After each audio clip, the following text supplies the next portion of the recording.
Ladies and gentlemen, let's get ready to crumble! I'm Joshua Kemble, and welcome to Joshua Kemble's Livestream. I've been a freelance illustrator and graphic designer for over 20 years. I was an art director for 9 years. And when I'm not art directing and working on illustrations and graphic designs, I'm working on comic books and graphic novels, and that's usually what I do during my streams. And while conversations can go all over the place on this stream, from spicy and entertaining to goofy and silly, one thing stays consistent throughout every stream. I'll always be working on art. So pull up a chair, get your art supplies out, and get ready for an entertaining show that'll keep you company while you work on your own personal art projects. This is Joshua Kemble's Art Stream.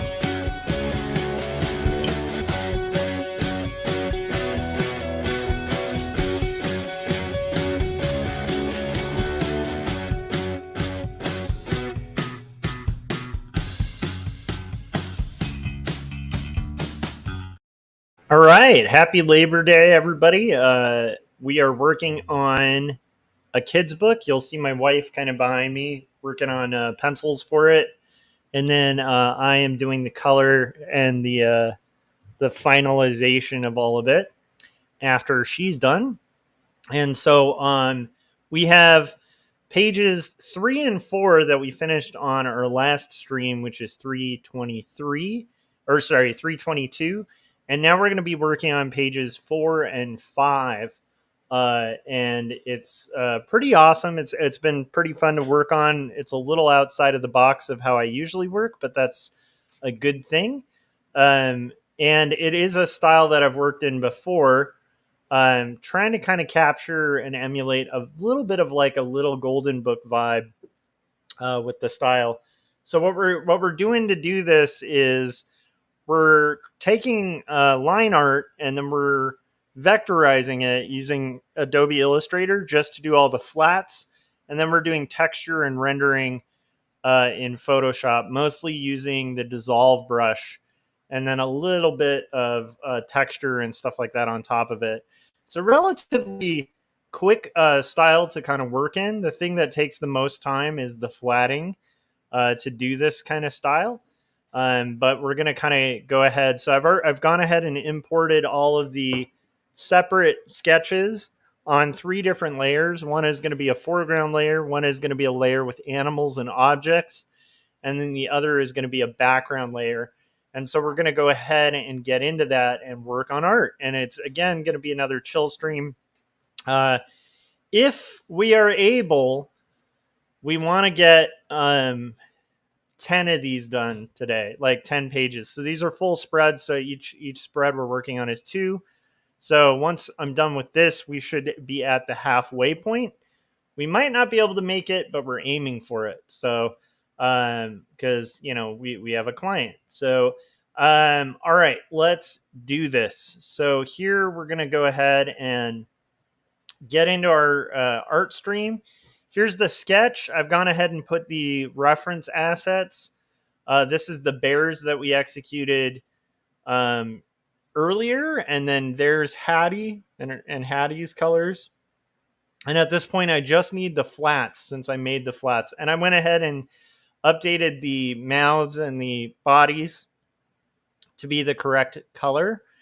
And then we have a reference file to kind of give us an idea of what we want the kind of lighting to look like.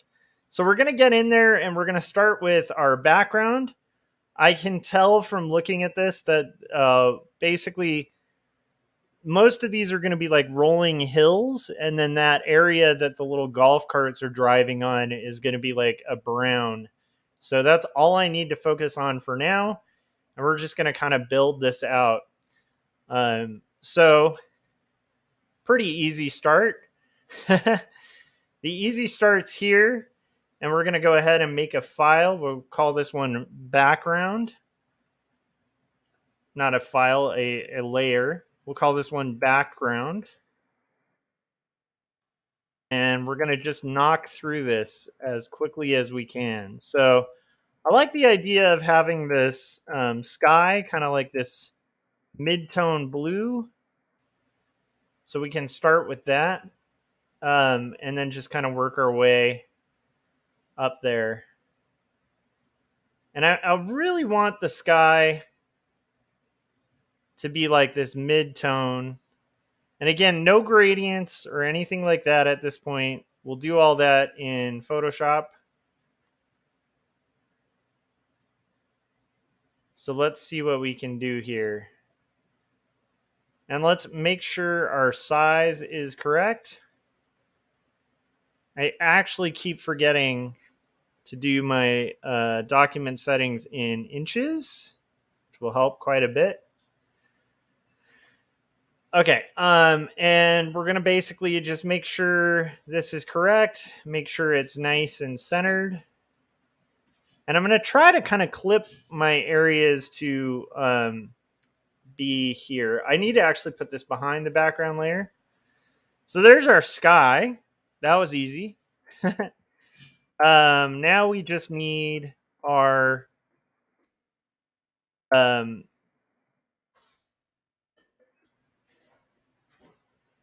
our golf area. So I think we'll start with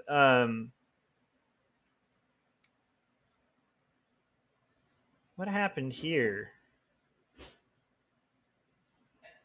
Oh, some weirdness just happened. That's what happened. So this should be still kind of, I don't know how that got moved. Somehow I accidentally placed my background in my background layer. Okay. So we're going to do, hopefully this will be fairly quick. We'll have to see. Philip said, good afternoon, Josh. How's it going, Philip? We're on a crazy deadline here, my wife and I. It's kind of fun, actually. We usually, like, when we're working on freelance, it's like one of us has stuff to do. It's not always often that there's overlap.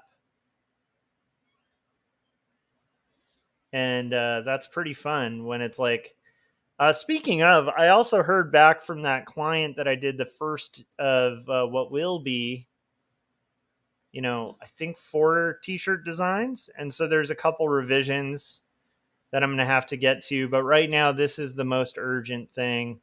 I also need to do my graphic novel. So a packed schedule this week.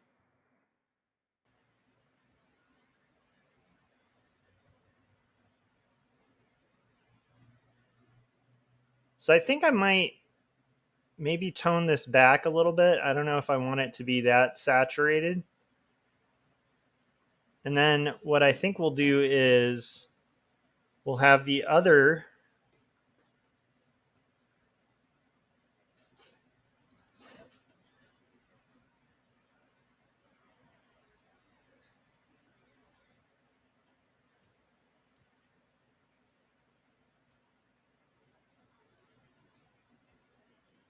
hill.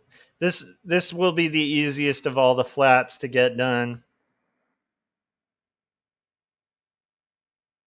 And in this case, this will be slightly more green. I kind of actually remember now my wife wanted it kind of more green in general.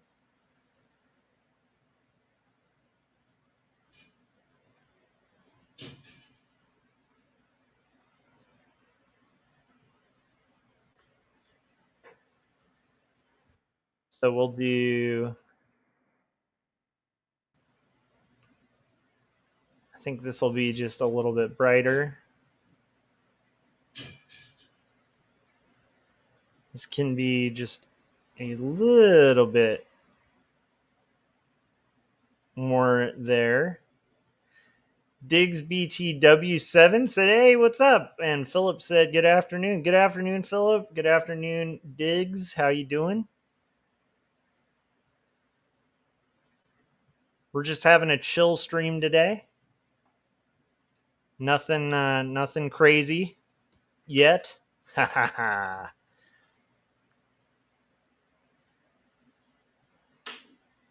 And I think what we'll do here is, again, I'm just trying to measure the arcs so that they're kind of matching the line art behind it. And I want to get to that primary green.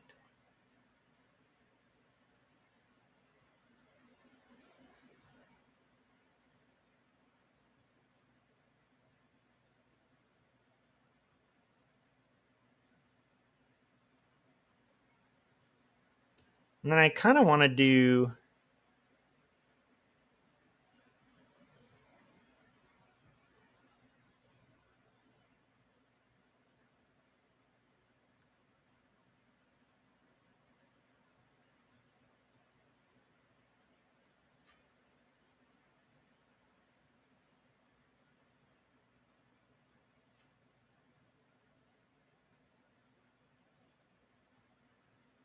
I kind of like that for the flats.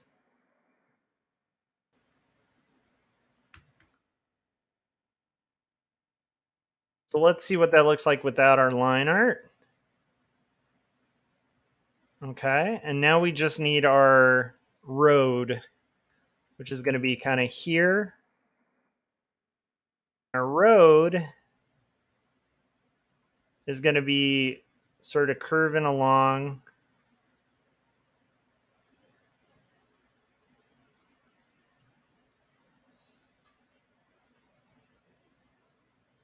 into the hill.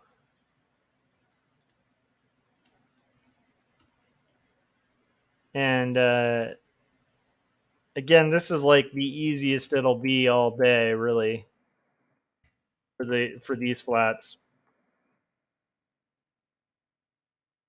And now we're going to try, let's see like if there's a road tone. You envision the road to be like a dirt road, right? No, more like a gravel, like a parking kind of road. Okay, it's more like a parking gravel type Not that road. dark though. Like a light gray. Got it. Like an actual road you drive a car on. Got it. A light gray or gravel? Light gray.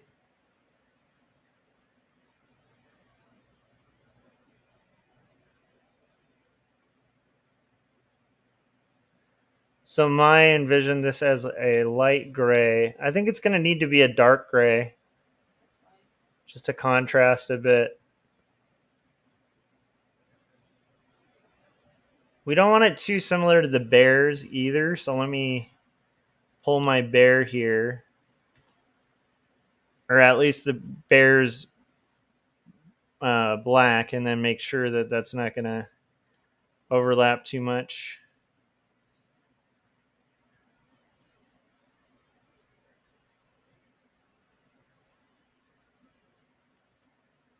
Maybe it'll be more of like a purple. Cool. All right, we're going to save that. There's our little first layer of the landscape. And now we need our animals. Our animals and a lot of little items. And the nice thing about this is, again, with this style that I'm working in, it's more of like a Bob Stack kind of look to it. So a lot of this is going to be done through, this is much sketchier line art on the,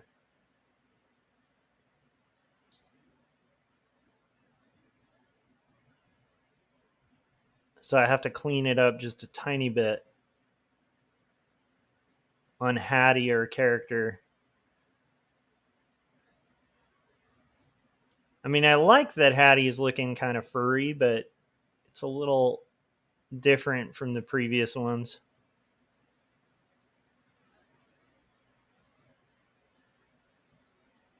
Although it is a little bit closer up, so that kind of makes sense.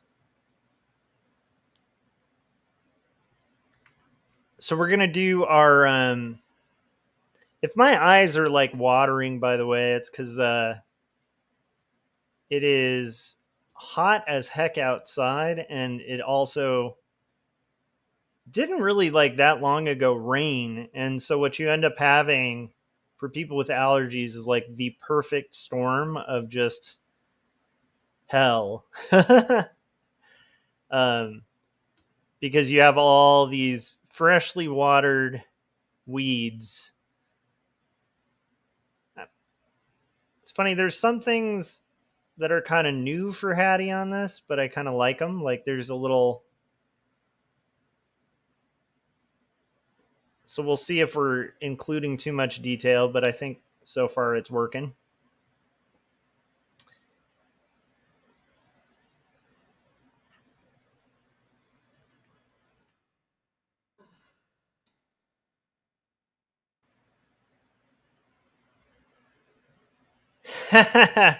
Corey said, if my eyes are watering, it's because I've been flatting too much.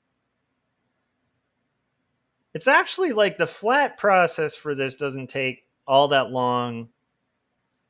Again, this style is kind of, it's funny. A lot of people might look at a style like this that's a little more painterly and think that it might take longer than like the way that I've been doing like Not Death But Love, the strange supernatural story of Elizabeth Barrett Browning. Or they'd look at pages from like Not Death But Love and be like, wow, those must have taken so much longer than the pages for like 2 stories. And what's funny is it's actually the opposite. Where it's like doing this kind of style is somewhat quick.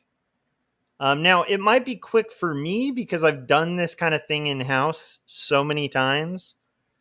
Not this particular style with like the dither brush, but the and I don't think it's the dissolve brush, but it just basically creates like a dithering pattern.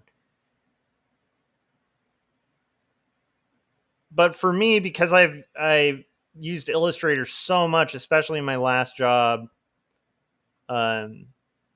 it's like this part of it is relatively quick. So there's our flat. I'm going to do this a little cleaner, so hopefully I have less of a headache trying to kind of fit it in when I import these to Photoshop.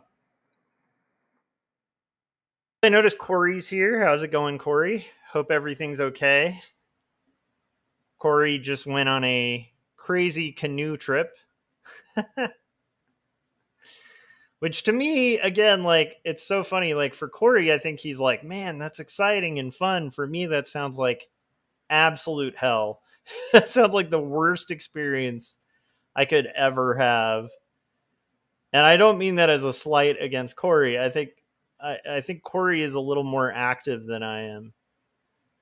For me, I'm like lifting free weights is rough, but like canoeing for like 5 days into the wilderness, that sounds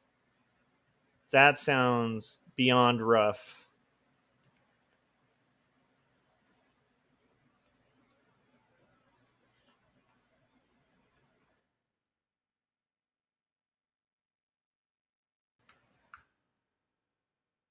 So I don't know. Now I think Corey's like the Terminator or something.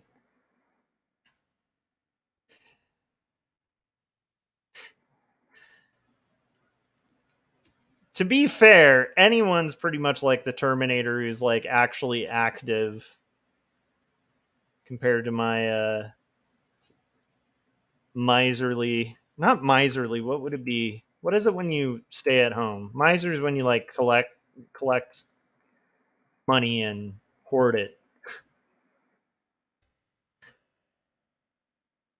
Someone help me out here with the terminology.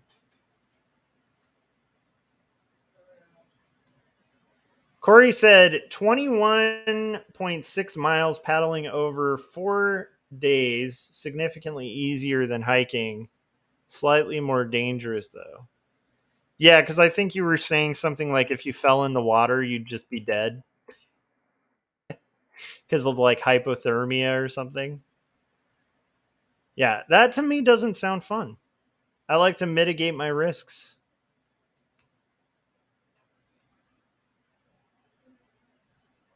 Speaking of risks, played a game of Risk this morning. It's a fun game. The hard thing about it, though, there are a lot of collaborators in that game. And it's like, it's pretty obvious because you'll like start a round of Risk or whatever, and one person's account will just have like another account will just blow themselves out, destroying somebody like 2 turns in, and it happens to advantage. It's not like a point where like there are rage quits and people who do suicides and stuff in Risk where it makes sense. Like the person just got fed up because they can't play well, and they decided to take somebody out with them. And even that you can kind of mitigate for because you just try to not piss people off to the point where they're gonna like go AWOL and take out your chances, both of your chances of winning, because that's what people tend to do. It's in not the War of Art, which I always mention, but the Art of War, where it talks about if you entrap your enemy, always give them a golden bridge, because nobody will fight crazier than a person who has no exit. You know, if you give somebody no exit, they're gonna fight with all they have because they know like that's it, right? But if you give them this like beautiful exit, they they'll be less emboldened, and it's kind of part of the keeping the what do you call it, the morale. And morale's like a big deal with war and the game of Risk. And they're exactly the same thing, war and the game. No, I'm just kidding. But yeah, so you'll have these people who like they join and then they just like it. There's no reason they other than to benefit the other player. Every move they make like benefits one player, and it's not like an alliance. You can tell because it's like usually like not earned. It's not something that collectively happens. With Risk, generally, you know, people are going to start allying with their neighbors and stuff like that. But there aren't like super clear allies early on. You want to get allies as early as possible, but we're talking like 2 turns in. These two people, one of them's doing all these moves that are to their own detriment that benefit one player. And that just continues throughout the entire game. And then you'll notice that their accounts are kind of like using the same icons or something like that. Like it's just really suspicious. So that's the only thing that sucks with Risk is like, you know, when people cheat.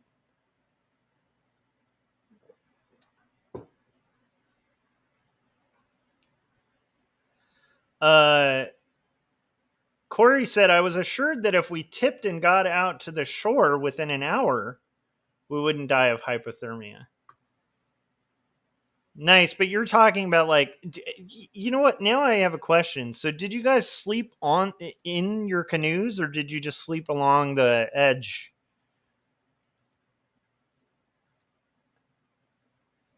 Because if you had to sleep in your canoes, that sounds to me like terrifying. Probably didn't sleep in your canoes. Although, Corey, you could just make it up and say you slept in your canoes just to sound more hardcore. I wouldn't know the difference.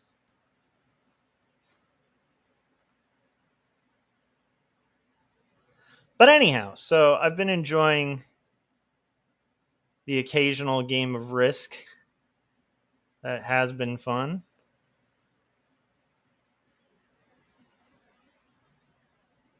Glad to see the spiky things on the toes here. We'll get those in a second. Maybe we should just get those now. We'll just do the overall thing.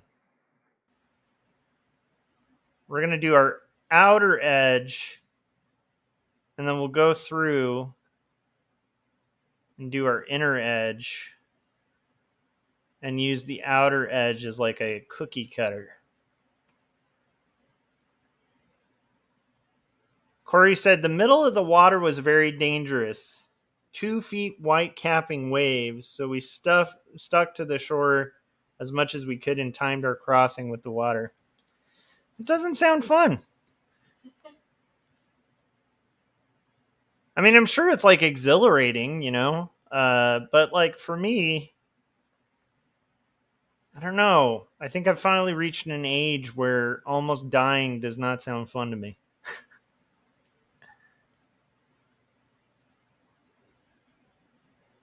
When I was younger, though, I remember going bouldering a lot. And that was super fun. That's real dangerous too, right? Because like it's weird, but like bouldering can be scarier than actual rock climbing because you have no harness. You're just kind of freestyling. And even when I used to do it, it was like kind of Boy Scouts type stuff, right? And I remember one of our troop members fell into this gap, and it took like a rescue crew and like 5 of us to like get the guy out. It took like 5 hours to get them out of the little crevice they had fallen into. And somebody had to like rappel down there. It was crazy.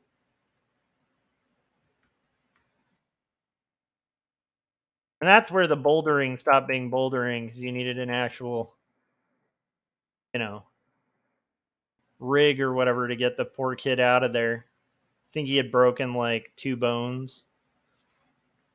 And that's stuff I was doing as a kid, and it was fun. I do remember that was really fun. But as I've gotten older, I think that doesn't sound fun to me now. That sounds like potential medical bills. I think I've just become very safe. Like I'll take risks, but calculated ones.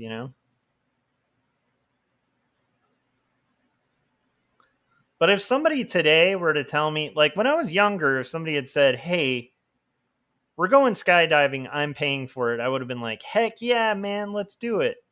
Now, at this age, I'm like, "No, you can give the tickets to somebody else." You're like, "But it's all expenses paid. Like I got it covered." No, I'm good.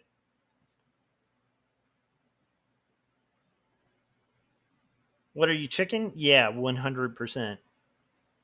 I want to jump out of an airplane. You're crazy.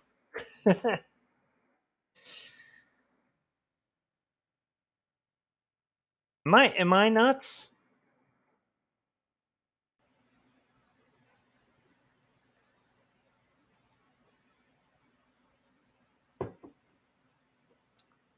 Philip said, "I'm with you, Josh." LOL. And then Corey said, "Skydiving is fun. Fun. I'll never go again, though." I have heard from some people that it's like amazing, and then I've had other people who literally felt traumatized for like months from it because the entire way down, your body's just like, "Yeah, you're gonna die," and it's like you're almost like making peace, and even though your rational mind is like, "Oh, well, I'm falling, I have a parachute," it's like still the feeling that's like the same exact feeling you'd have like falling to your death. It's just there's a parachute, but like the feeling's the same up until the end. Like like so your body, like your instincts, it's like really screwing with your instincts to go through that.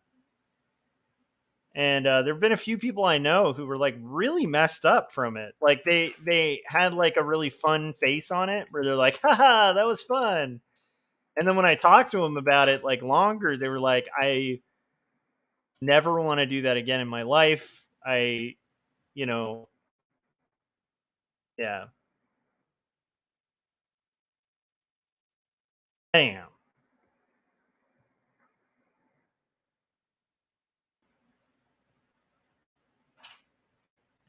so I don't mind taking risks, but I like taking intellectual risks. You know what I mean? Let's do intellectual risks. That's a lot more fun.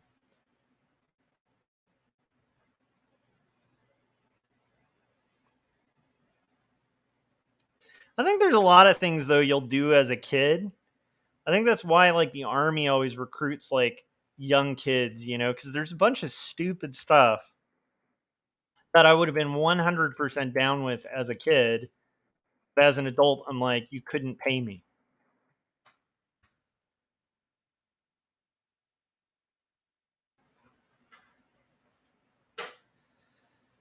Corey said I did 4 flips before opening the chute.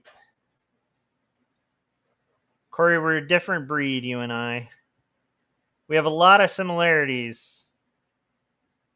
But you do things like driving motorcycles,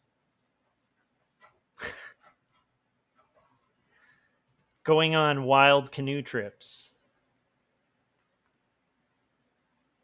And I mean, you know, more power to you. It's like we only live once, you know.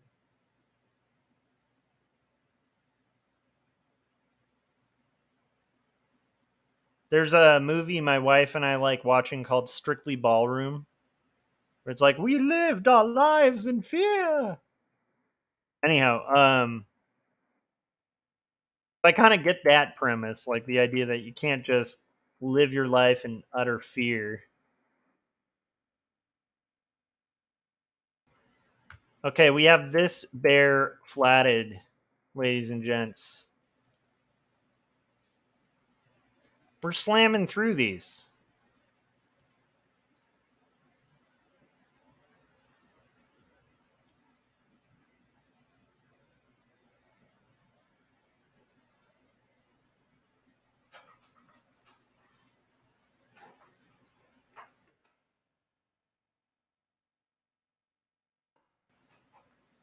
I love these bear drawings. I think they're just excellent.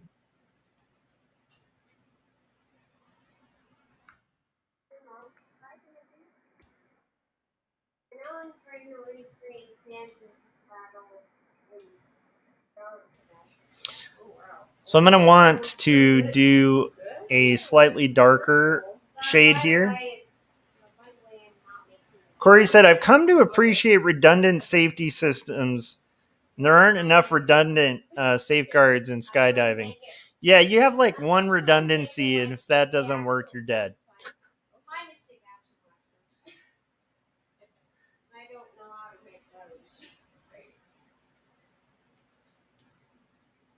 From what I recall, right? I think there's like one redundancy in a.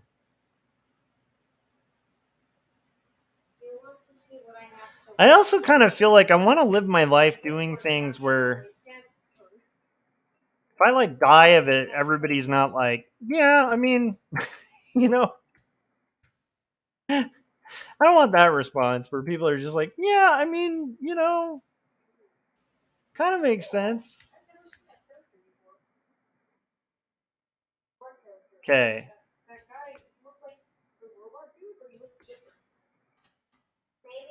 All right, we're getting through these guys.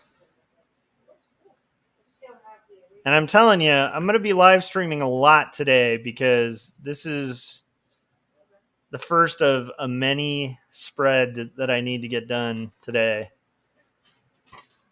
Excuse me. Where are we at?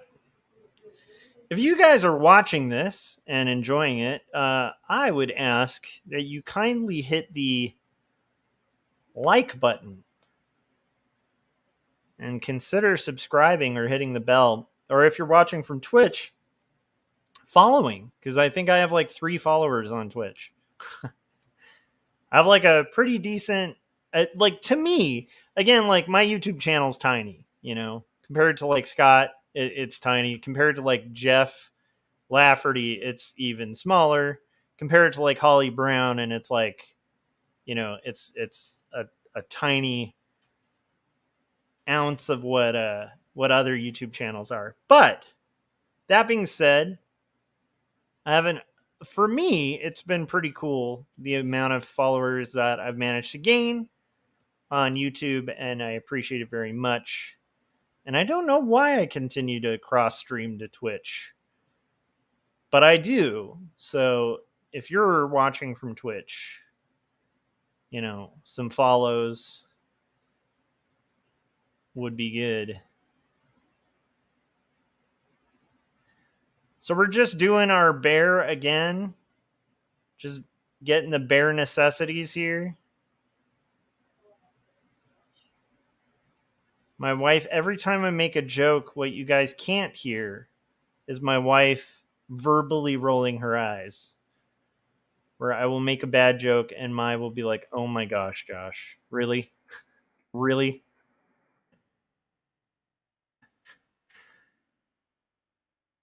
I don't know if people realize how much fuel that is for people. For me, at least. Like, if I tell a dumb joke and I get a, like, ugh kind of response, I'm like, okay, I need to tell 5,000 more dumb jokes.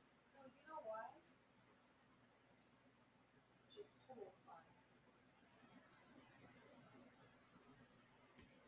Because that song is now in my head. Which song? Oh, the Bare Necessities song. Mai was explaining part of why she was doing that was because now she has that song in her head. It's a good song, though. There's a bit of a tangent here with the bear's arm. The bear's arm. The bear's berm. There's times when I'm live streaming where I'll do like a weird mispronunciation and then hear myself and be like, ugh. Like, look at the tangent on the bear's burr bar. Burr. There's a tangent on the burr bar.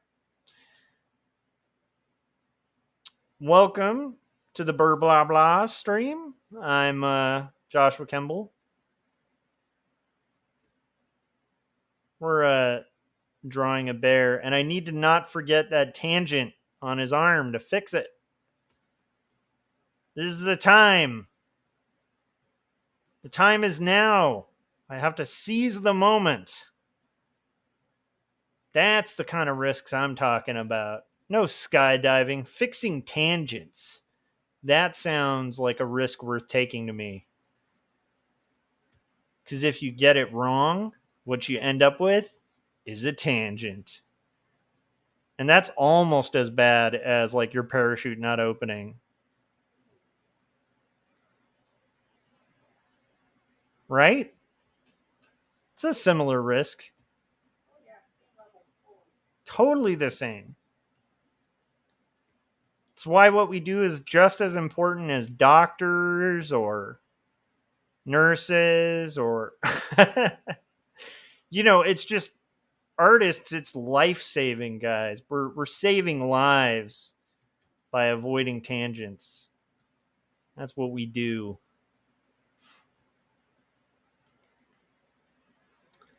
If you're stuck in the middle of nowhere and you come across a tangent, what are you going to do about it?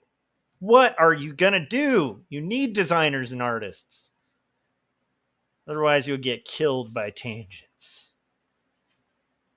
And that's like not a fun way to die either. It's a slow death.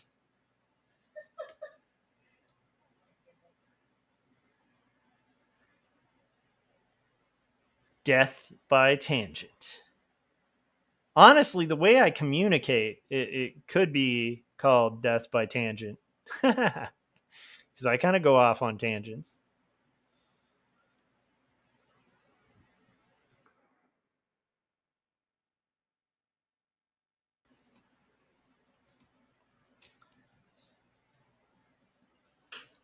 Somebody needs to make that a comic.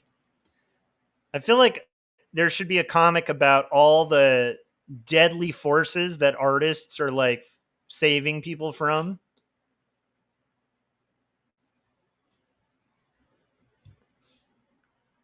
Like it could be like a bad exit sign and somebody like it's got bad kerning, so somebody thinks it says something else and they crash, and then it's like you should have hired a designer. Bad kerning kills.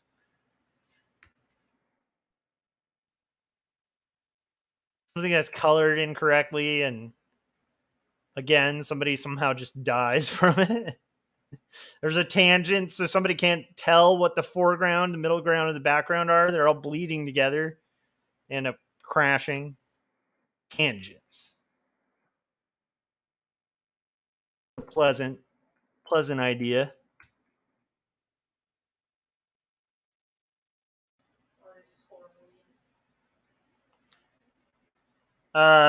Corey said, "Oh, Thomas said, are you trying to trigger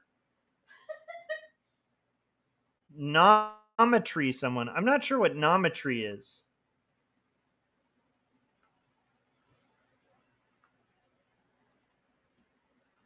Oh, trigonometry. Ah, ha, ha, ha. That took me a minute. That's how slow I am. That's a good dad joke there. I literally didn't even.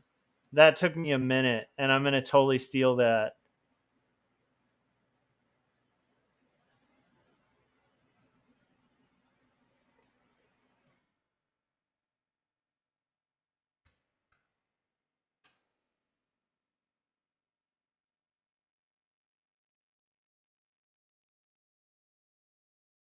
For jokes, I'm somebody who can dish them better than I can take them. Meaning, I'm a little slow to the catch sometimes. Okay, let's see here.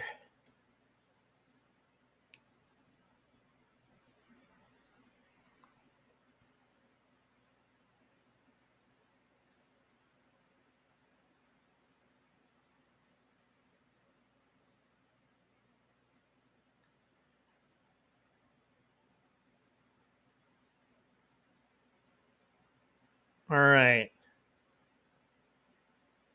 Getting there, guys. Getting there. My allergies are going nuts. How is the weather and the seasons for you guys? Do you guys get bad allergies at all? This is how old I am now, where it's like, guys, so how about them allergies?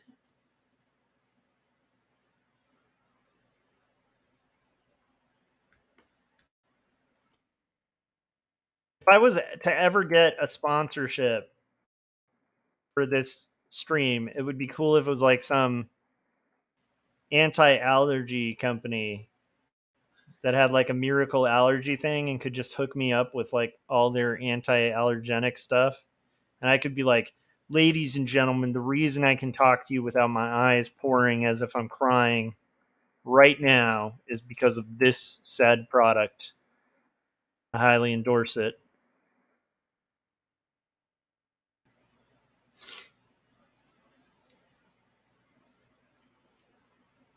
Thomas said, I have to fly back home tomorrow. I wonder if your arms are going to get tired. Where are you flying from, Thomas?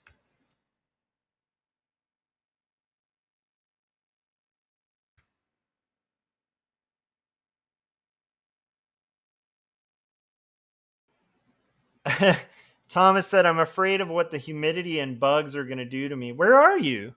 That's humid and bug filled.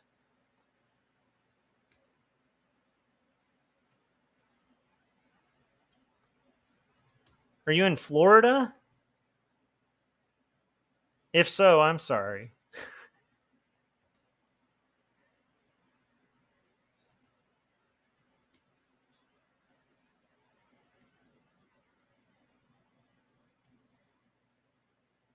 I live in an uninhabitable desert. And even speaking from that, I feel like at least it's not Florida.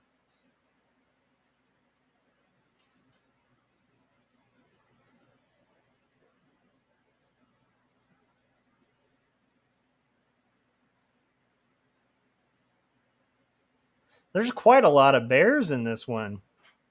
I thought we had our 3 bears, but there's like quite a few more bears. Mai was like, sorry? No, it's fine. I don't mind. I was being silly.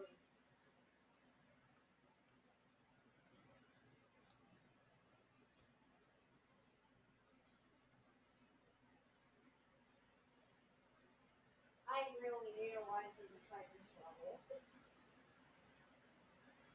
All right, guys. Oh, Thomas said leaving Las Vegas. I'm heading to West Virginia for a family thing.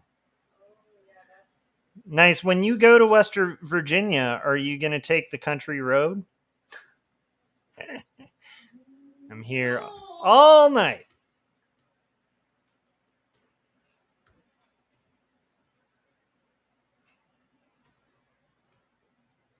When you go to West Virginia, are you going to meet a mountain mama? I'm just going to keep going with the country road lyrics.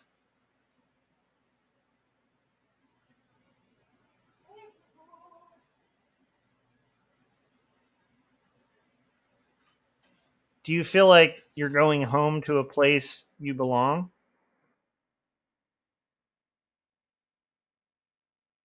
All right, guys. We're going to finish this bear and then we're going to do a commercial break. Ladies and gentlemen, this stream brought to you by Anti-Allergy Stuff.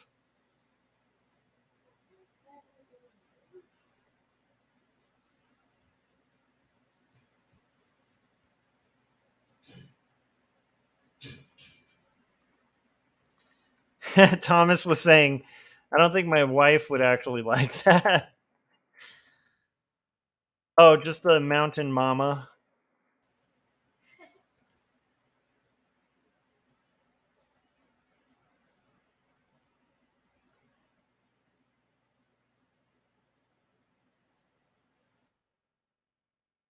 Oh my goodness.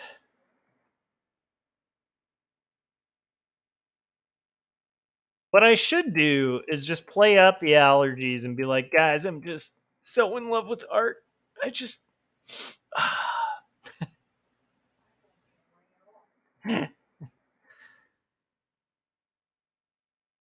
be like, I can't avoid crying when I'm thinking about art. We got some work getting done here. Art is not so bad.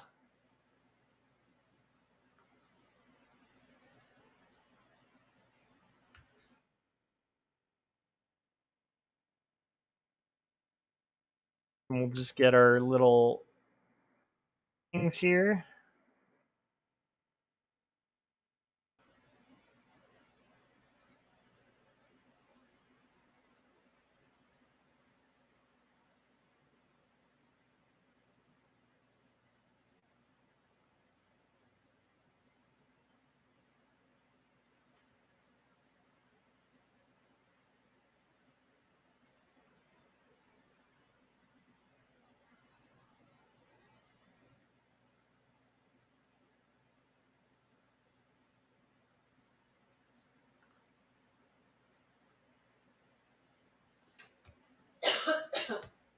There we go. Getting there.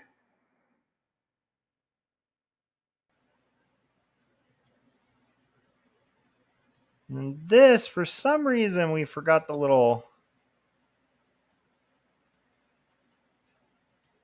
toes here, the little claws.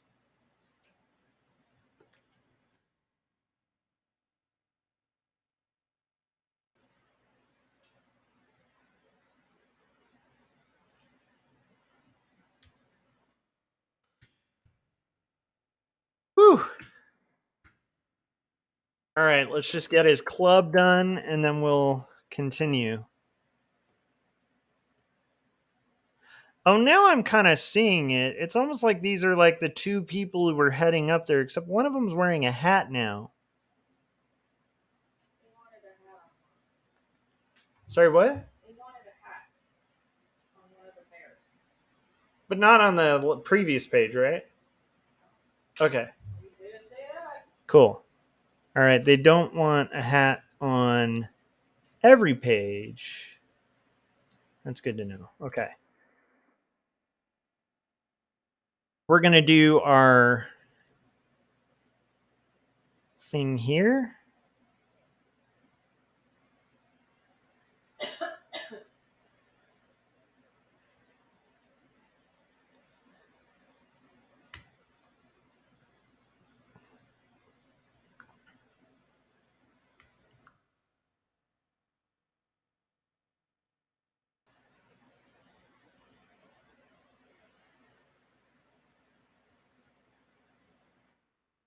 thought I just had it.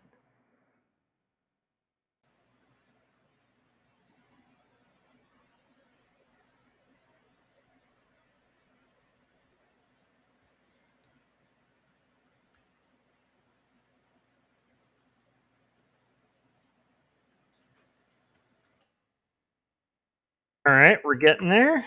And then we just have our golf club left, and then we'll have our break. Again, right now we're just working on flats. We're using a style that's sort of reminiscent of like little golden books that's going to have a little bit of a texture to it, like a dither pattern, and a little bit of a painterly vibe.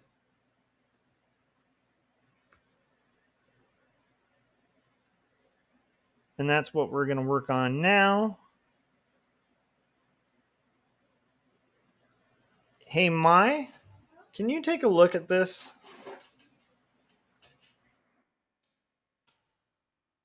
Is his other arm behind here? Yes.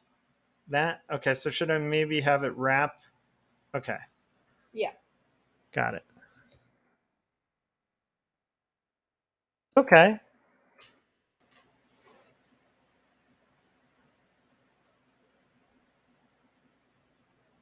And in this case, we're going to do our bear, and I think I'll just make it a little darker so that that's not confusing when it comes to rendering it next.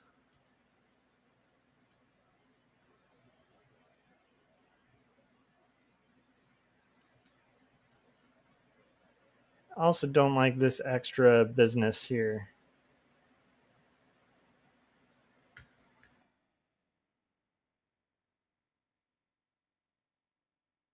Okay, we're going to save this, and we should be good to go. So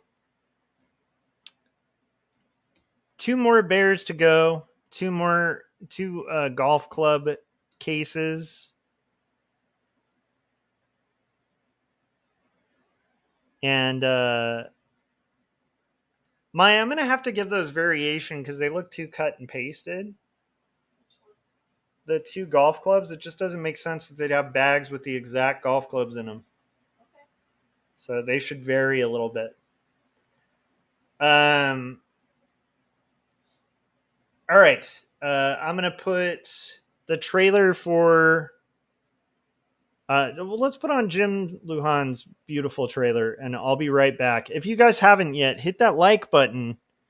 That way you get and also the bell so you get notifications when we're about to go live.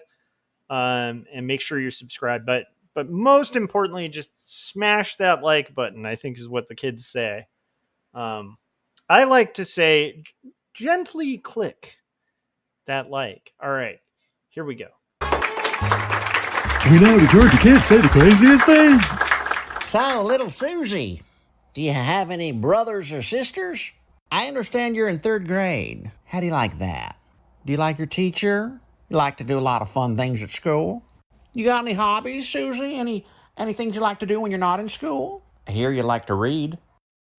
Well, right now I'm reading 2 stories written and illustrated by Joshua Kemble. It grapples with faith and mental illness. It's ultimately a story about redemption. It's a savage piece of writing. Also, I just finished up Jacob's Apartment, another one by Kemble. Jacob's Apartment weaves together elements of spiritualism and relationship dynamics, as well as atheism, and all the while it deals with abandonment and loyalty. It's a fierce, fierce read. Do you like ponies?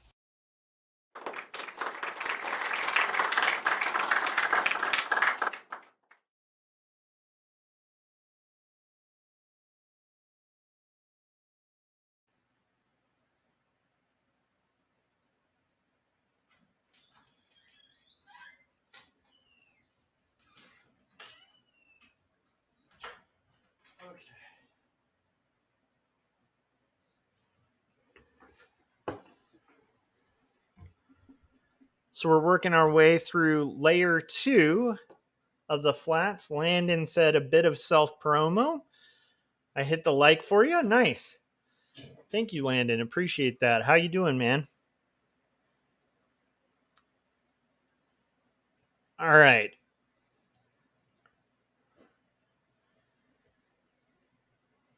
And now we're going to just do these other bears.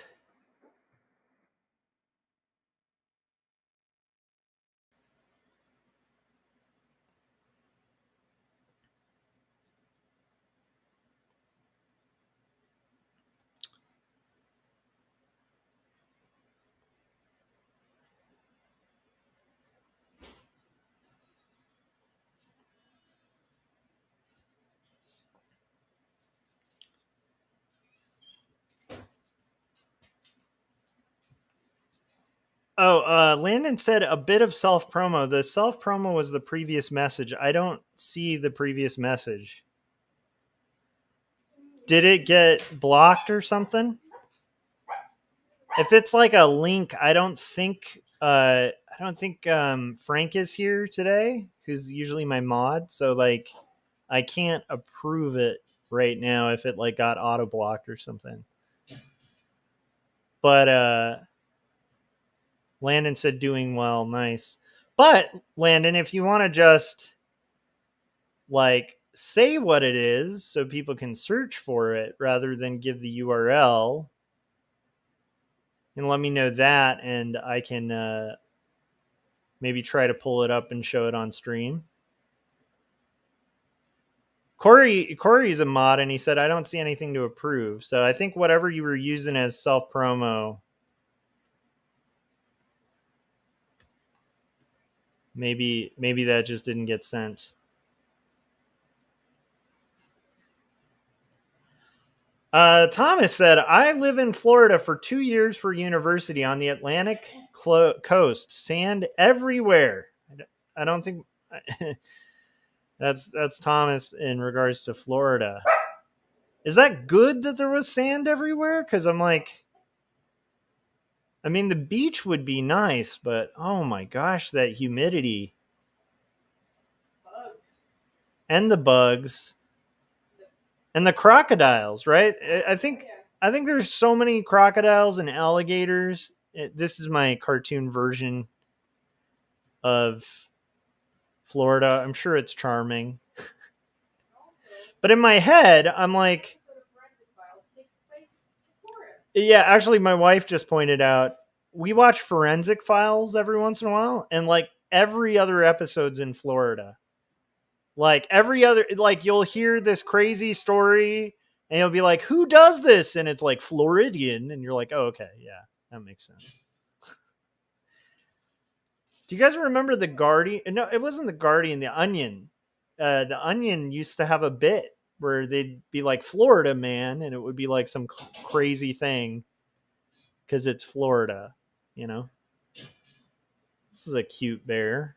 I like his little face. He looks really happy.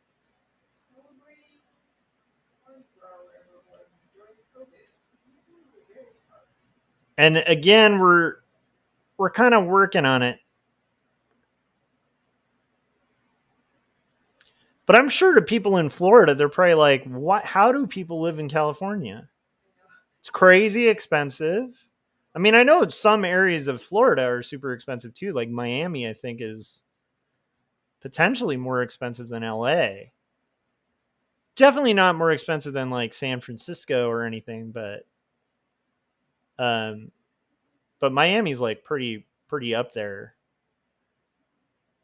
But I think everywhere else in Florida is like relatively less pricey to live in than California. And also, we get earthquakes all the time. So, like for me, I'm seeing them deal with like hurricanes and just nutty, like not hurricanes, tsunamis, I think. And like all sorts of just crazy like flooding and alligators and stuff like that. And I'm like, how do they live there? But like, yeah, bugs, serial killers, Republicans. that was a jab. I was joking.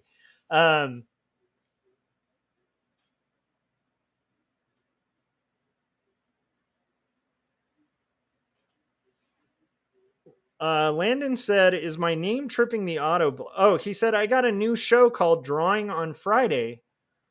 Plus my name." Oh, so it's Drawing on Friday with Landon Huber. Nice. And then he said, "Is my name tripping the auto block? Are you trying to get revenge?" LOL. I don't know. You gotta talk to Corey. I think he's modded. And Corey, if you're not modded, let me know because I should have you modded on here. Thomas said the humidity on the coast was so bad.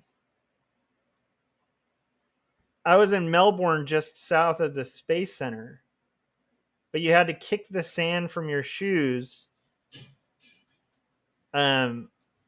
before getting into cars and houses. Oh, wow. Okay, so it's not like pleasant sand. Whereas I used to live in Huntington Beach, and there was some sand, but it wasn't like a lot of sand. The only problem with Huntington Beach was like all the frat guys and rich kids. That's the only part I didn't like about Huntington when I lived there.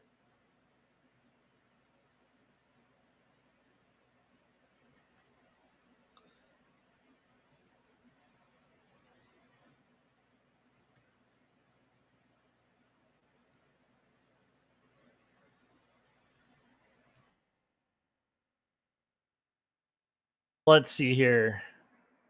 But the weather's great.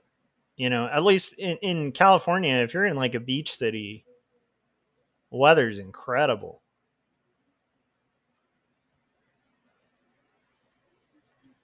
The thing that was a little weird about like Huntington and Long Beach actually is like most apartments didn't have air conditioning. Which is just like a bizarre thing, you know, growing up in the desert. You're like, how does anybody live without air conditioning? And then you realize like, oh, like it's not that bad. You just get a couple fans, you know, and you're pretty good.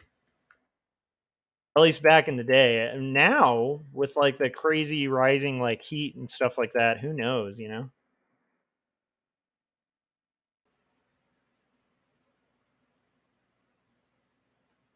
Landon said, "Drawing on Friday is the Landon Huber experience." Nice. Corey said, your comments seem to be coming through. Nice. We're just doing some toes here.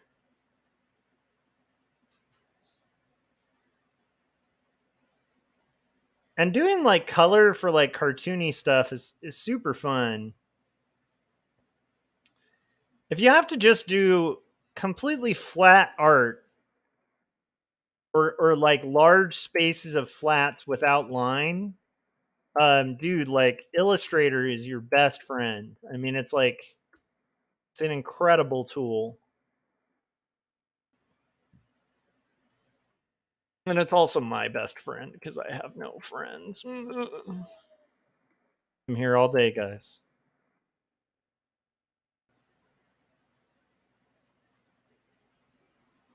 All right. Now we're gonna do our bear again.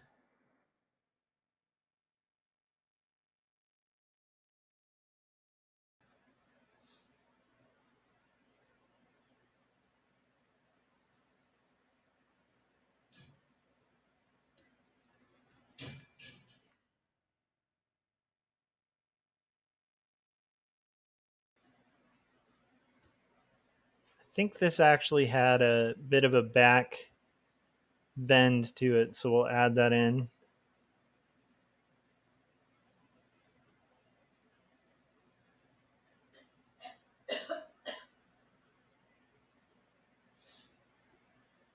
If you hear coughing in the background, it's because my wife and I are recuperating from being sick. I'm going to use the same kind of light, sort of grayish tone for these golf balls.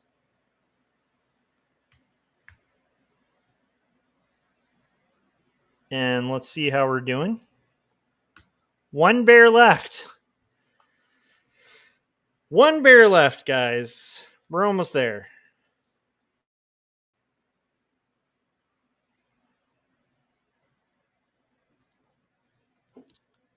Bears at a golf range. Do do do do do do do. Bears at a golf range.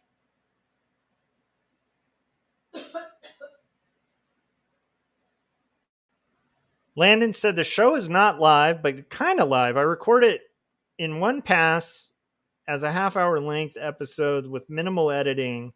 It's my way to produce hopefully interesting content without all of the editing work that was required for my previous art process videos. Landon, you should do live streams, man.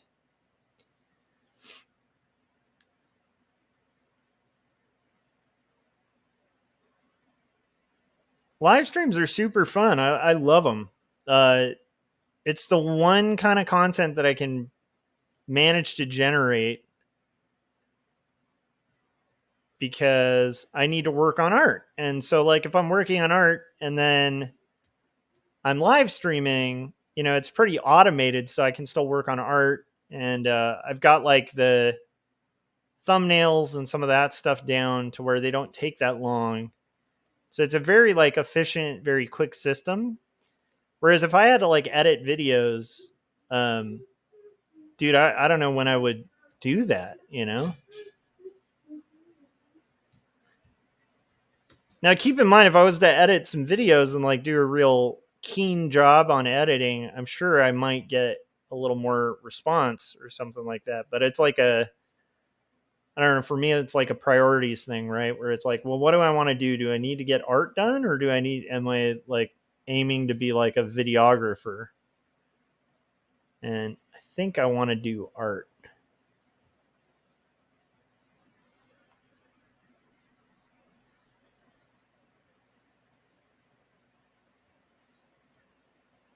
Now, the king of automated stuff is Corey Kerr. Like, in the sense of Corey will do like crazy customized stuff and kind of streamline it so that it's something he can do live with minimal editing by doing like a crap load of like work early on. And Corey will like take the time to edit videos really nicely and stuff like that. But my point is, if you want to see somebody who really has like the process down,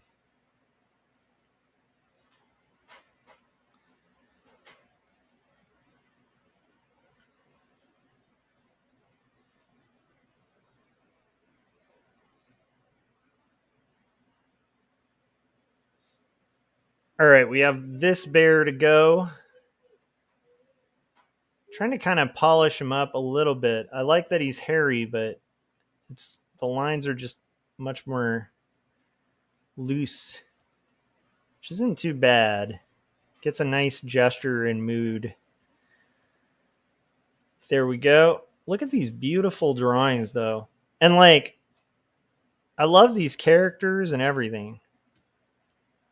Hey, Mai, what kind of hat is this bear wearing? Oh, I see. Okay.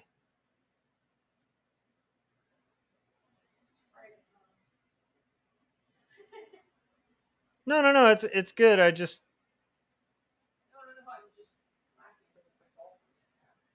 Yes. Like it. Okay, so we're going to go ahead and do that. I think I'll modify this golfer's cap so it's a little more clear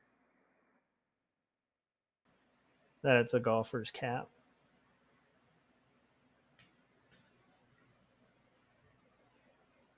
And we'll have the divot here.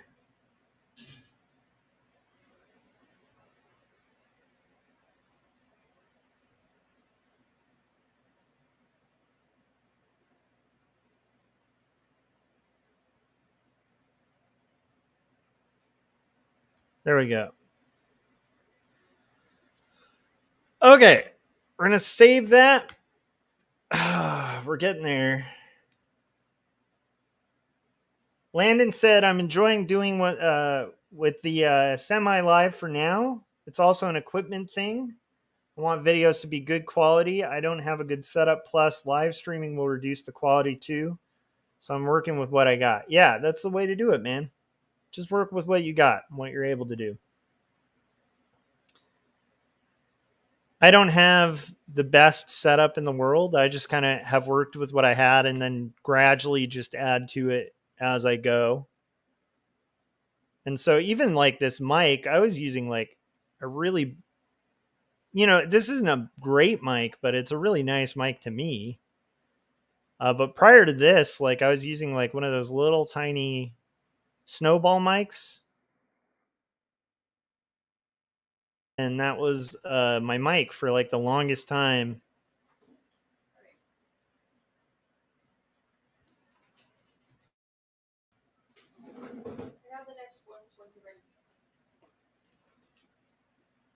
So then we're going to do our smile here.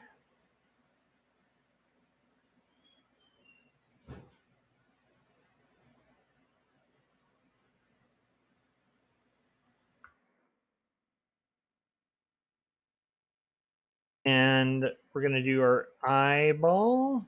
We're going to do our noses.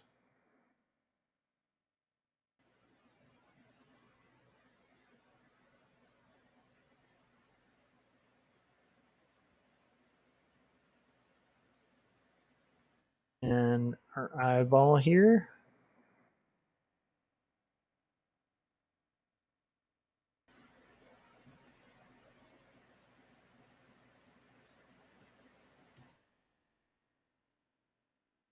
We're getting there.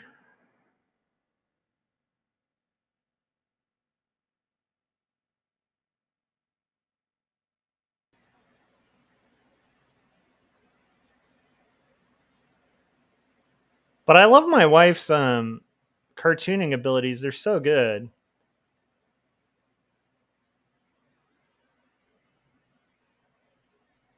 I've often said this, of the two of us, I think my wife is a far better artist. Especially with drawings. Like she's just a million times better than I am at drawing. And it's really quick. I always thought the ideal thing for my wife would have been if she could have gotten a gig doing like story work for animation. She'd just be like incredible for that.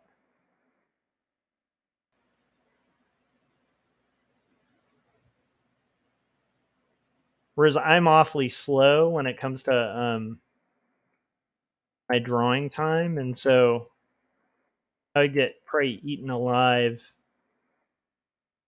doing story for animation.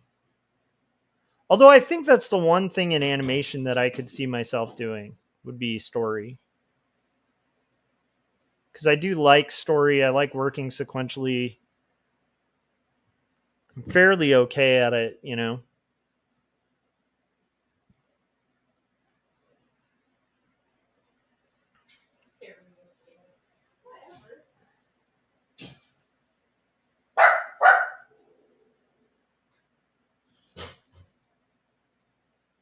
All right, so we have our little bear claws here.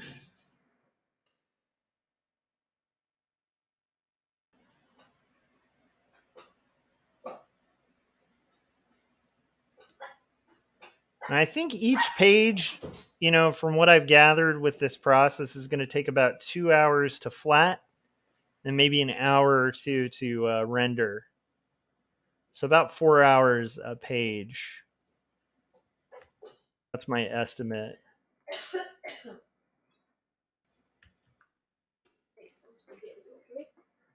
Okay. You should make some coffee too. Do.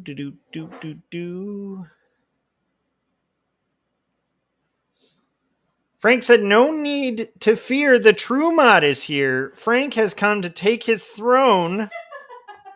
He said, sees Corey in betrayal.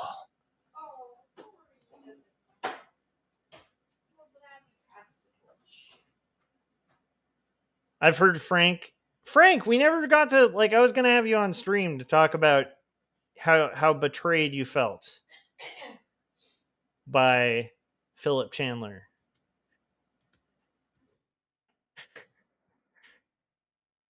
Frank caught word, Philip, about us being bread buddies. And he was like, but we're maple buddies. The hell, Philip?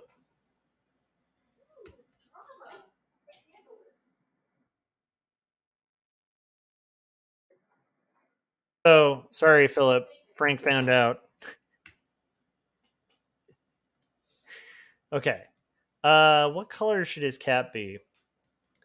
I mean, a classic golfer cap's going to be like brown, but I think in this case we'll have it match one of the cases. White with navy blue trim.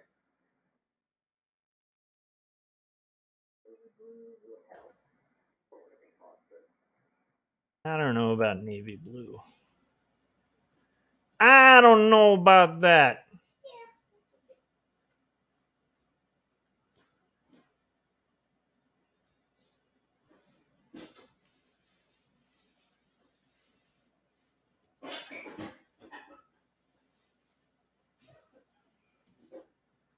Actually, I do think blue might have been better. Maybe it needs to be light blue, though. Yeah, light blue's better. Navy blue would just clash too much with the black and the dark gray. That works.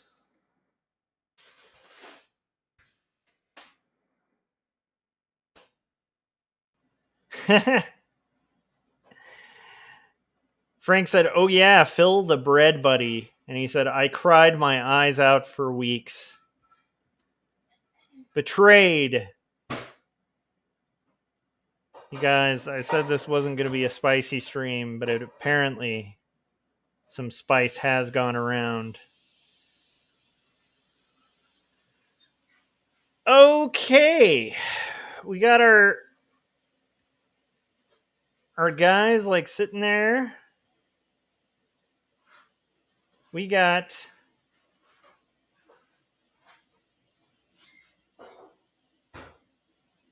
a little bit longer to go. I need to get up and stretch.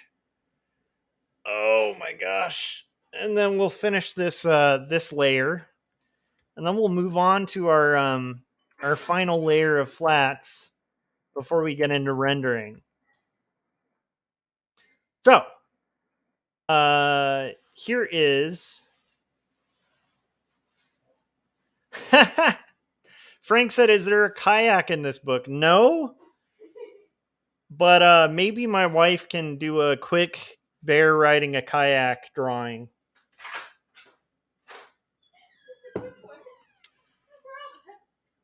Because that is a meme from our live stream. If any of you would like to provide artwork of a bear riding a kayak, or a Victorian gentleman with Uzis on a jet ski as part of the Kremlin, that would be much appreciated. All right, so here is, I know my wife has like 10 kids' books to work on, so I don't think she can do that. Okay, so here is the trailer for Jacob's Apartment. I will be right back. If you haven't yet, hit the like button, and we're going to finish this up.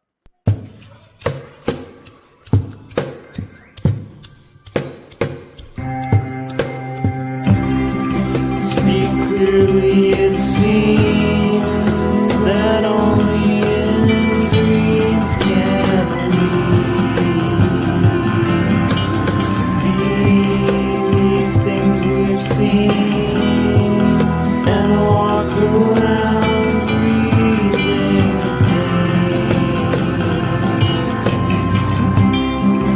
I don't know the part to play in this heart of mine. There's dissonant things, they split at the seams.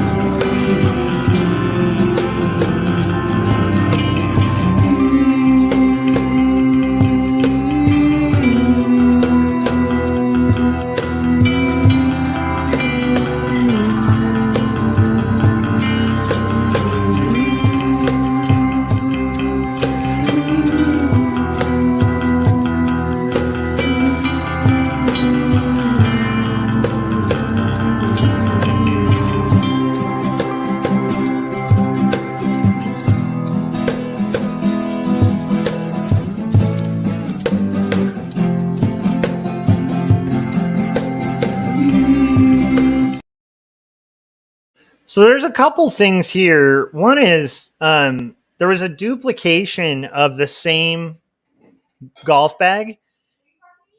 No, I'm talking to the stream. And one thing that I urge people not to do is just copy and paste in like a really clear way. That's just like my own little thing. I wouldn't like. I would always want to vary it just slightly so that it doesn't like catch the eye as like cut and paste. Because like when you do really transparent cut and pastes, it can end up kind of, it's almost like showing your hand that it's done digitally. And I have just found that I think people react less well to that kind of thing. So that is my own little thing with cut and paste. So if you guys are ever working, it's not wrong to cut and paste, but just vary it a little bit so that it doesn't look like cut and paste. Just a little pro tip there. When I was art directing, if I ever caught that, I'd be like, nope, gotta draw each one different. My wife was like, my bad. I'm not trying to scold my wife here. I was just, because what I'm going to be doing on stream is like modifying that a little bit. And so I wanted to explain to people what I'm working on here. That was not an attempt to be like passive aggressive. Because my wife is under a crazy deadline too. And again, like I said, she's got like 20 books to do.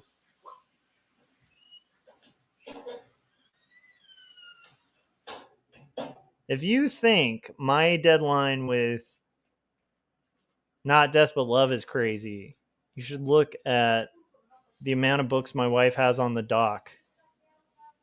And then consider both of us were sick this week. And so we're all really far behind. Like really far behind on our work. I'm going to go ahead and have this kind of have like a strap that is yellow too. We're just kind of pulling colors from the previous one just so there's like some sequential logic to it.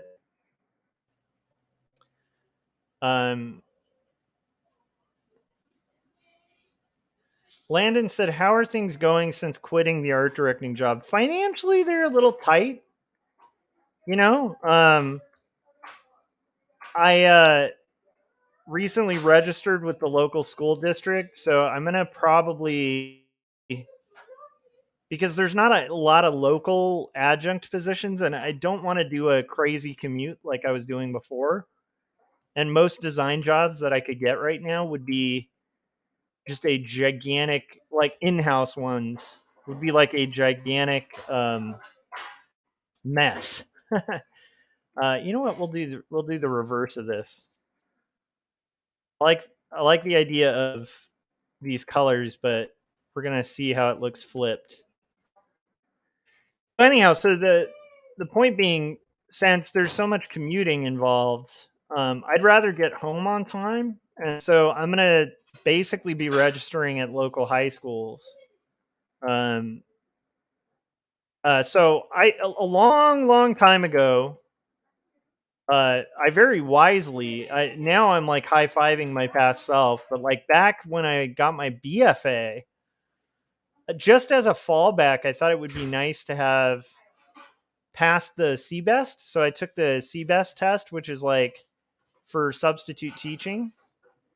And, you know, I took it and got my CBEST or whatever taken care of.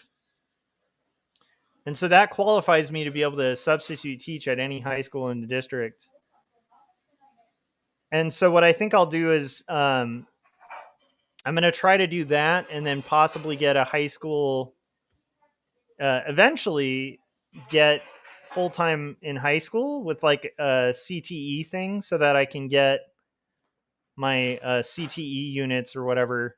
Because I've worked professionally for long enough to where I could get accredited. So if somebody will hire me on, then like I'll continue to be hired on the contingency of getting a CTE credit.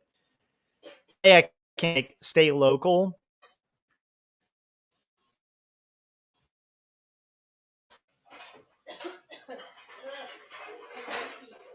Frank said, when I got my BFF Philip Chandler, I was high-fiving everyone. Those days are gone now. There's one way to get those days back, Frank. You gotta join us. Join us in the bread.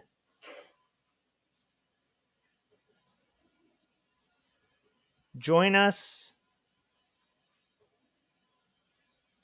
in the love of home-baked bread. And think about this. You could combine your two loves, Frank. You could have maple syrup with your bread. Right?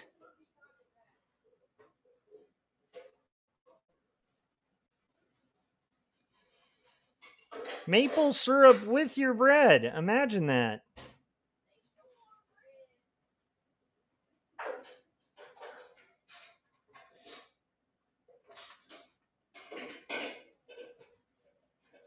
Philip said, hey there. No. He said, I just stepped out for a bit. What did I miss? Frank is so disappointed in our bread buddies thing. Word got around to Frank that we were bread buddies. He feels betrayed.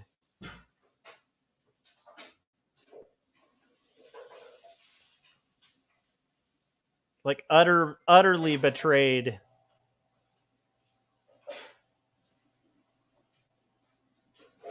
I was telling him he could combine.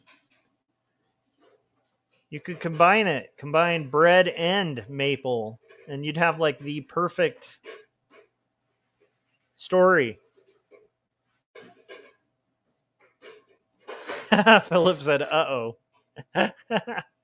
We've been found out.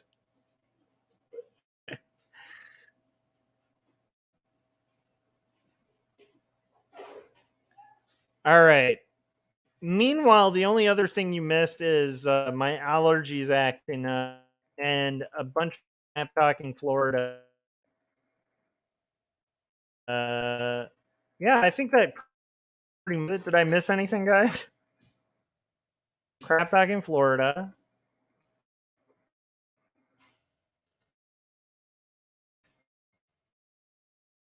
Probably.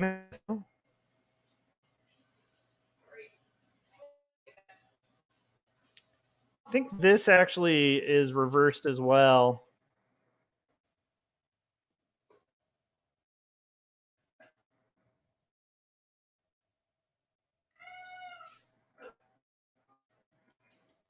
I don't mind stealing bread from the mouths of dance. I'm going hungry. I'm here all day, guys. I know that was an amazing song.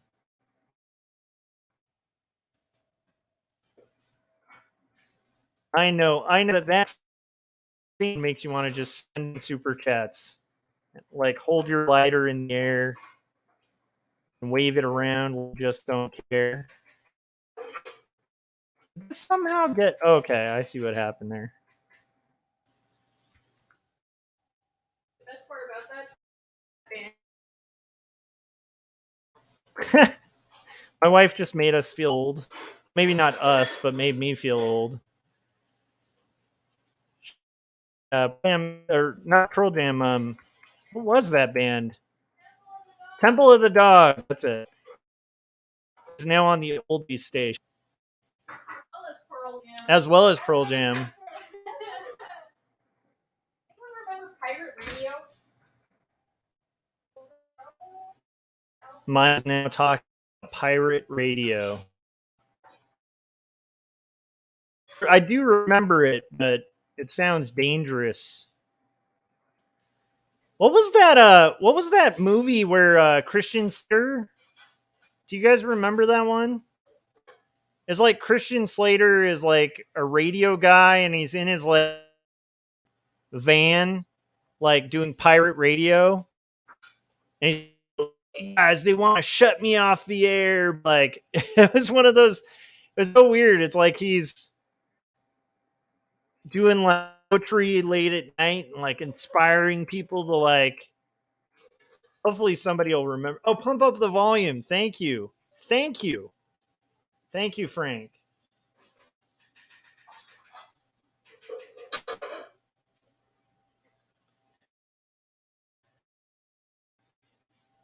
Scott said, I love bread. Baby, I'm a want you, make it with you, our yacht rock classics. I love it. Well, if Scott approves of bread buddies, who am I to refuse? Says Frank. Yeah, Frank said the school principal wanted him, but there's a scene where he's like in a van's like driving around, like broadcasting is like, he's like, you can't stop me on the airwaves. And it's Christian Slater is enough, okay? That's pretty old. I feel like if we went back and like I want to watch that again because I wonder how much after like YouTube any of that like makes sense at all. Where it's like, okay, now we have a platform where people can pretty much say whatever they want to an extent.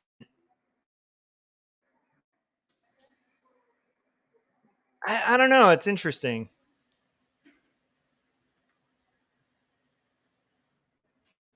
But yeah, I think the plot was, he's like reading poetry in his mind, and like the man couldn't take it. Man couldn't take it. The man was trying to cancel Christian Slater. Oh.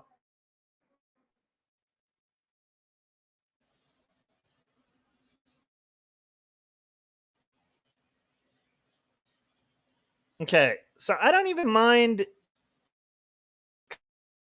Just gonna do them in like a different order on the other one.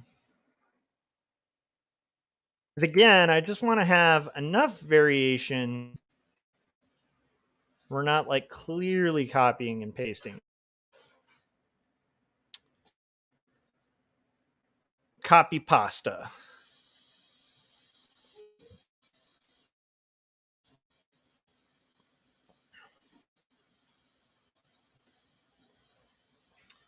By the way, you guys, right now I'm live streaming from a moving van because the man is trying to cancel my poems. If you haven't yet and you want to support Pirate, you be dangerous and hit that like button.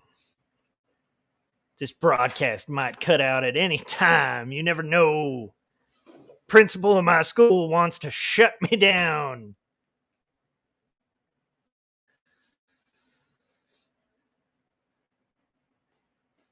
But we're coming through the airwaves like rebels.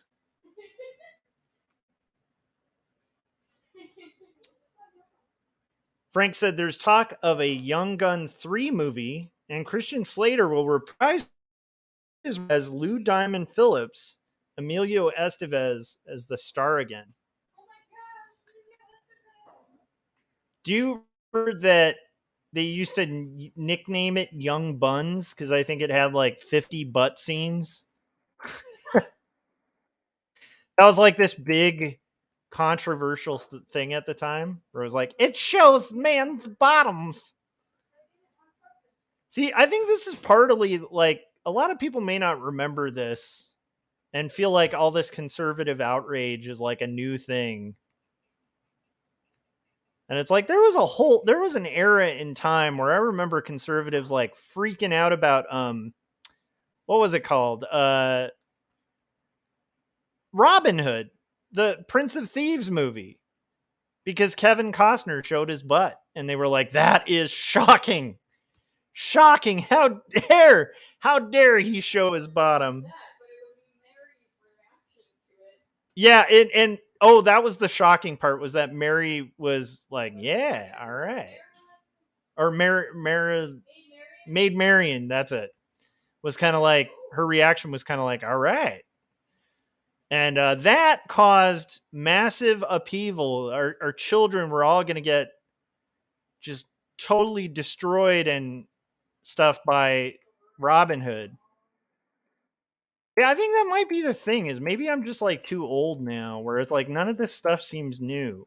None of this like freaking out. All our values are going away. Yeah, they've been saying that for you know. Like I remember when D&D was going to open portals to hell. I remember when Twisted Sister had to like go to Congress or something because their music was evil. I remember before there were parental advisory labels on CDs. So anyhow, I like my point is when I see like people getting really rigidly freaked out about stuff, art stuff, I'm like, yeah. I mean, I've been there. We kind of did this. We kind of did this in the 80s and the early 90s. Hip hop was like a big thing where it's like hip hop is going to cause everyone to join gangs and commit acts of violence.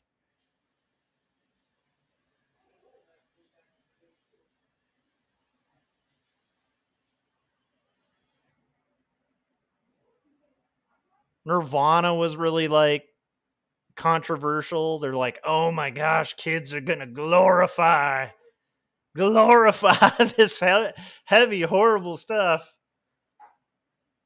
Yeah, Philip was saying Power Rangers was going to make kids violent. Now, I will say this. This is me being bipartisan, okay? I'm not just going to throw conservatives under the bus here, because what a lot of people won't remember, and I remember my first vote, it was really hard for me to decide because of this fact that I'm going to mention. The lady in charge of the witch hunt on music, the congressional trials that you can actually watch on YouTube, was a lady by the name of Tipper Gore. And she was like enemy number one to like every single punk band, and happens to be Al Gore's wife. So I remember when it was the first election that I voted in, I was still somewhat conservative. I think I've mentioned that before. I used to consider myself a conservative when I was like 18,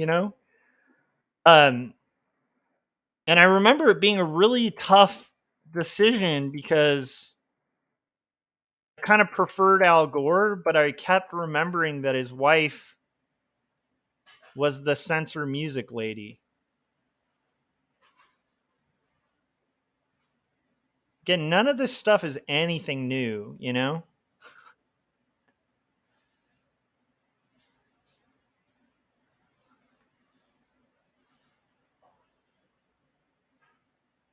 It's funny because it'll feel new, where I'll be like, oh man, like there's these wacky conspiracy theories. And then I'm like, I think back and I'm like, oh, I guess they've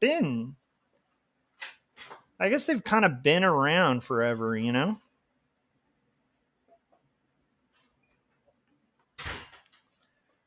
What do we got here, guys? Again, this is going to be a chill art stream, not trying to get political. I will, occasionally get political, but not on this stream. This isn't going to be a political stream.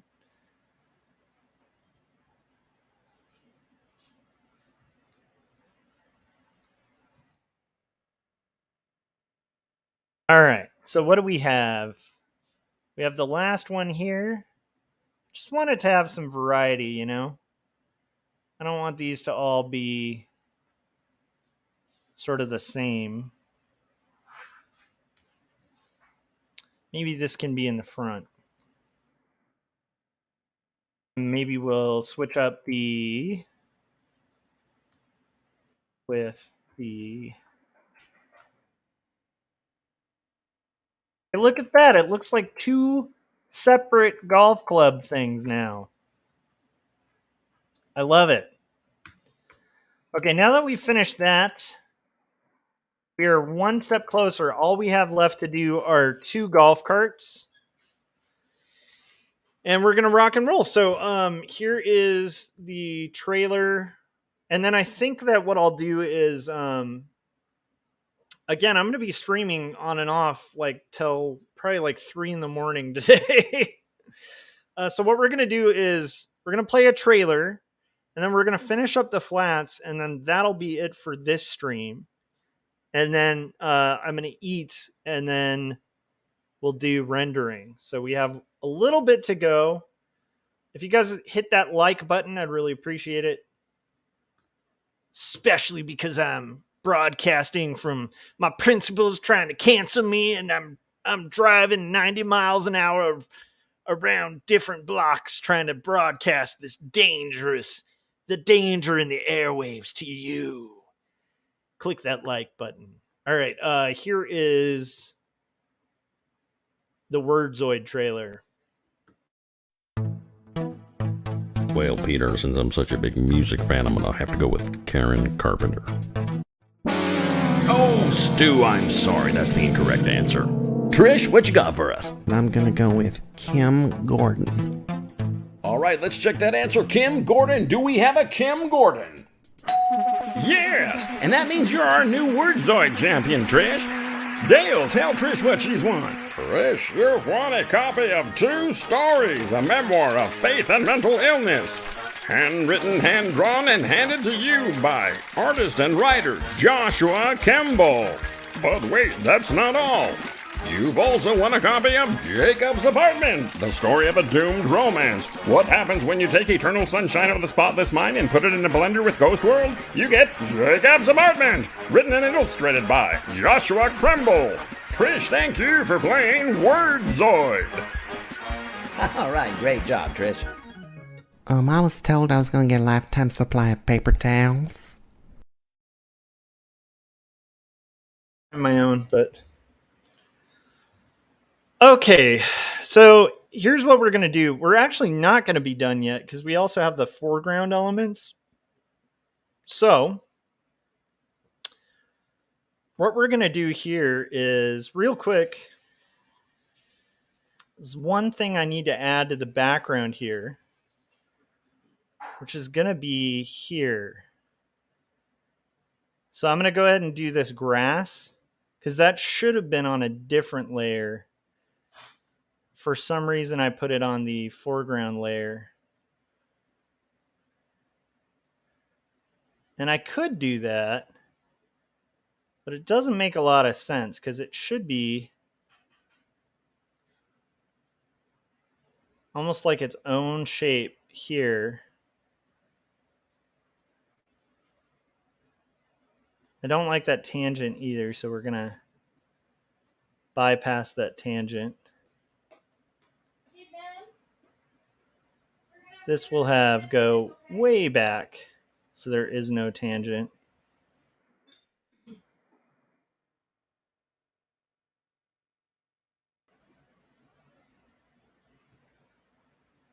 And we're just doing this grassy kind of area.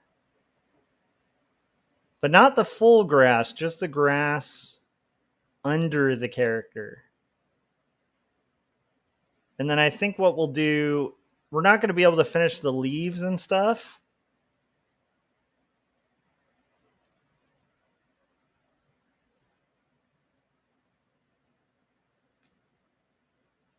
In this stream. Actually, maybe we can. Let's get this entire bit.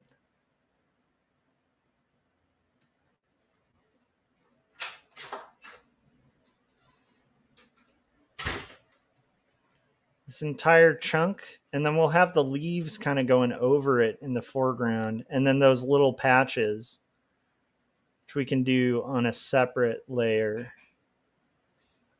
above it.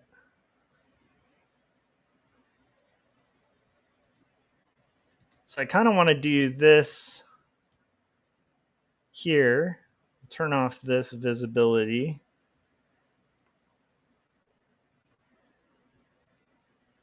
And I know we're wanting this a little more kind of blue, so there's like a clearer contrast. Okay. Whew, we're getting there. Okay. And I think that'll be...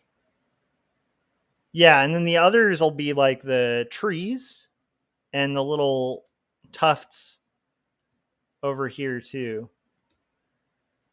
Okay, so now what I want to do is go back to my animals, and we're just going to do extremely backed away pictures of these golf carts.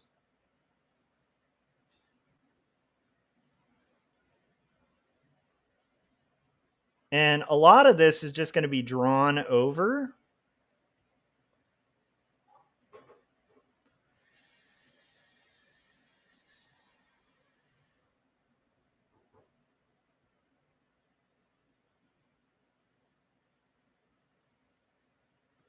So we're just going to really quickly kind of work these out.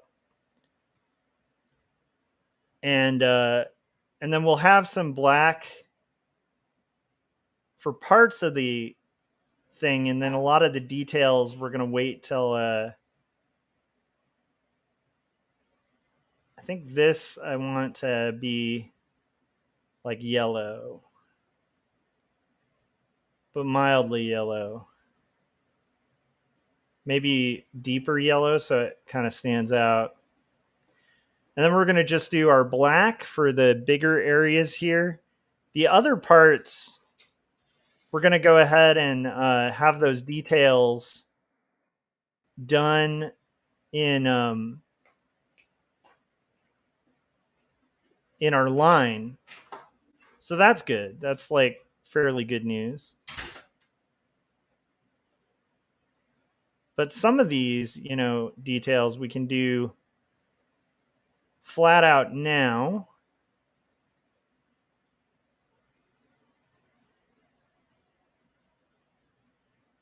And I'm going to do both of these, even though I could cut and paste these both. I'm not going to. I'm going to actually draw them both separately so there's some variation inevitably, which would be really good to have. I also should expand this shape. Okay. And then this, we're just going to have our steering wheel.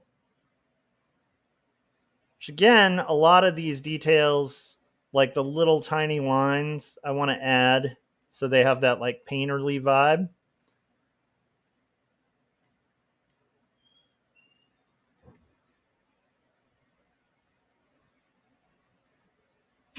But there's some spots where we can get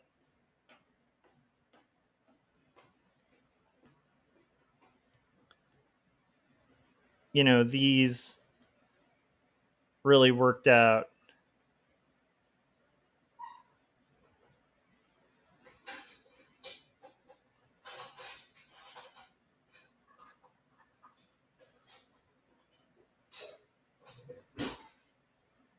Let's try kind of merging these all as one shape. Oh.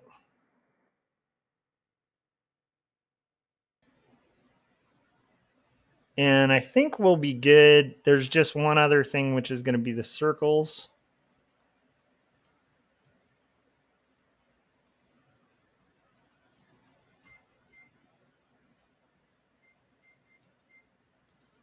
And I think that's going to do it for the golf cart there.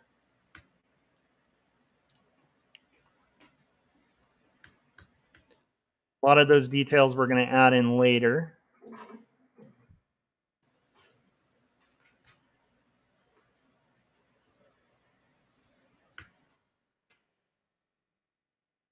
Okay, we've saved where we're at, and we just have one of these left, and then we're going to do dinner. So let's get the last golf cart here. And I want some variation. So again, I'm going to kind of redraw it just so that there's, I mean, it'd be easy to just cut and paste it, but I want there to be some variation in the way this is executed.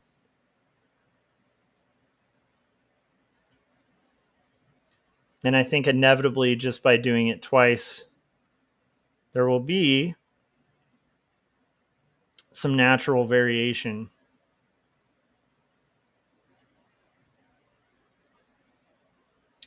The nice thing is, because I'm rendering this in Photoshop, I don't need to worry about kind of building my layers as cleanly as I would have to otherwise.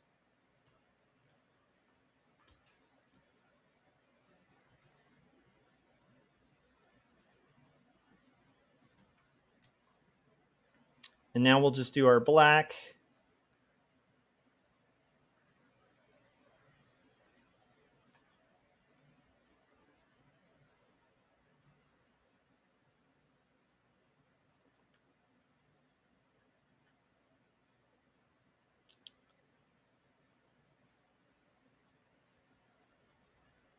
And just kind of get these little extra details in there.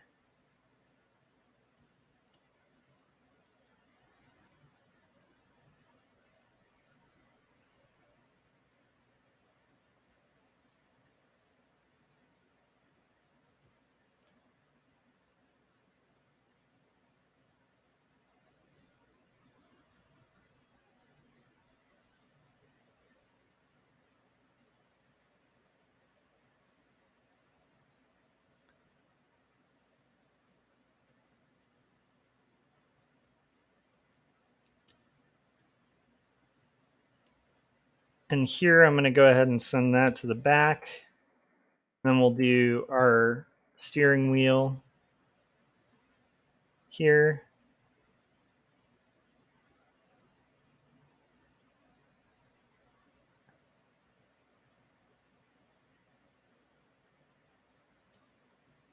And there's just going to be some mild differences in the way these come out, you know? And I think that's kind of okay.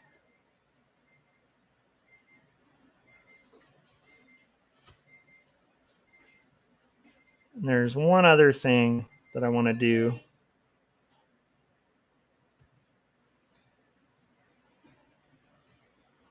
And we're just going to go ahead and separate this.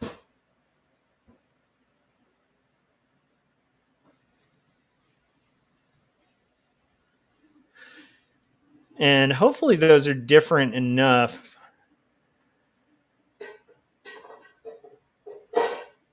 Just like subtly different.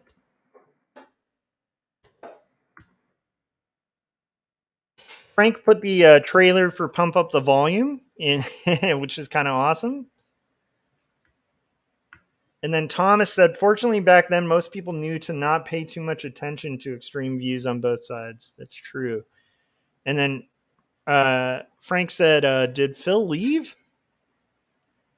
He might have. I know it's dinner time for me, so right now we've gotten flats for our characters. And I just realized that for some reason I did all of these on the refs layer, which is not what I wanted. So we're going to go ahead and move that refs layer back up. And then we're going to go ahead and make a new layer. That's called Animal Flats. Let's just call it Animals. And that'll be here. So we've got our animals there. So basically we finished 2 layers of 3 for this spread. So we have our animal flats, and then we have our background, and we will continue on a future live stream in about like 20 or 30 minutes. So if you guys haven't yet, hit that like button. I'm going to go eat, and then I'm going to be live streaming again. So make sure you hit that bell so you get notifications when we're about to go live, because I should be going live in about 2 hours. So if you guys are working on stuff and you need a soundtrack today, make sure you're subscribed to me, because I can be your soundtrack while you work, and we can all hang out and work on art. All right, guys. I will see you on the next live stream. Goodbye. Appreciate you guys. I'm going to go eat. I'll be back live streaming in a little bit.